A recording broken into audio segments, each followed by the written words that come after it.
Well, that's 56 minutes of my life I'm not getting back. Hello there, and welcome to the video. So, I just got done watching Star Trek Discovery, Season 5, Episode 6, entitled Snooze Fest. Yes, this is not going to be a particularly positive review for this episode. But before I get into the review, if you are new here and you do like what I do with this channel, then please hit that subscribe button. Don't forget to like the video, hit the bell notification so you know when a new video is being uploaded, and all of that normal YouTube stuff. This episode had me on the edge of my seat throughout. And by that I mean I nearly fell off it because I nearly fell asleep. Again, it had a relatively Star Trek type idea, but the execution was so mind-numbingly dull that it was a variable snooze fest. Of course, it has a lot of Discovery-isms along the way.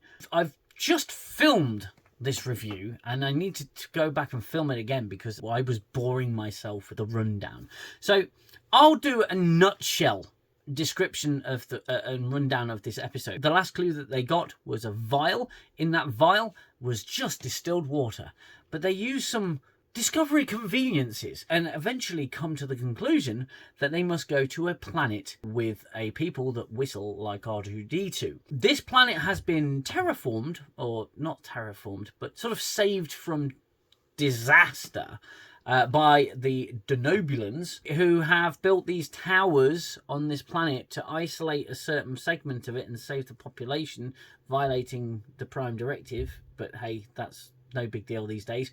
And Discovery has to go there in search for the next clue. So they have to blend in, they have to go down to the planet and blend in with the natives. And can you guess who gets to go? None other than the captain.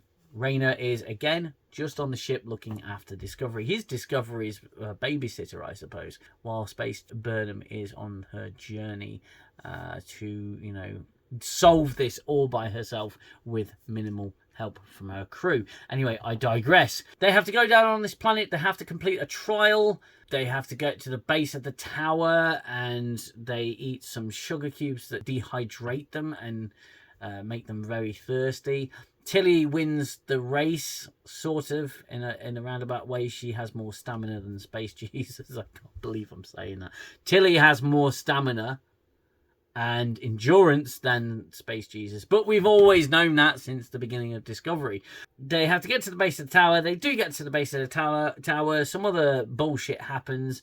Tilly and this I'm going to call her exposition girl, because she comes in and literally to these strangers and explains fucking everything, like in the worst written exposition I've ever seen. They go to this tower and it turns out this tower is going to sacrifice them to their gods, who is going to bring the rain. Space Jesus has to come in and save the day at the end of the day, and she violates the Prime Directive doing so. The rundown I've given on this episode might be more interesting than the actual episode, but believe me, if I go into detail, it's just going to bore you. This episode had some proper stupid moments. There was a B plot with Culber, and he's, you know, still trying to figure out what the Gentara did to him, and it just turns out it's given him a bit of a spiritual experience, and he's just told to enjoy it by Stamets. The episode itself had a pretty sort of tropey Star Trek idea, but again, it's just failed to deliver it. The dialogue is crap. The acting is worse, and it wasn't an interesting episode. It's taking on a bit of a Mandalorian format in some ways this season, because it's go to place, have an adventure, get a clue. Go to place, have an adventure, get a clue. Go to place, have an adventure, get a clue. And it's just repeating that format. They're just jumping from episode to episode. They're just jumping from clue to clue to clue. They're not really unraveling anything particularly interesting. They've learned some lesson in this episode about, oh, you know, technology can be a dangerous thing. And there was like an introduction of a eye tricorder or a tricorder. It's a retinal tricorder which lights up one eye, so they look like something out of a sci-fi horror movie, you know, which I thought was just daft, really. You know, tricorders in the retina. It's just convenience with technology, that's all it is. Tilly's amazing, of course. She has to win the race, and it's just fucking, god damn, it was so dull. It was so boring. I cannot actually describe how dull it was, how stupid it was. There was once again a lot of nothing in this episode, except a story that has been done many times before and a lot better. Seems to be the way of nutrek. It did try, but again it just fell flat on its face. And Tilly, I mean, I'm not a fan of Tilly. I know there are Tilly fans out there. I'm not a fan of Tilly, and I'm sorry, but she would not have won that race. She would not have outperformed Space Jesus. There's loads I'm missing out, but again,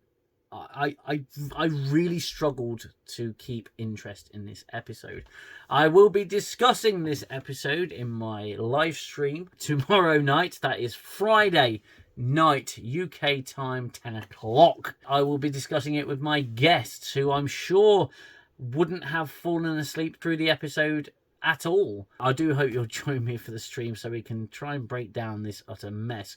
We won't spend all the stream talking about the episode. We do like to go on to some more positive things. We might end up discussing some great Star Trek episodes, so do join us for that. Until then, or the next video, whichever one that is for you, you look after yourselves, you look after one another. Until then, it's bye-bye for now. Stop the violence of the war in my head. Time's the healer, the eraser of all done and said. And as I fall back to my shelter,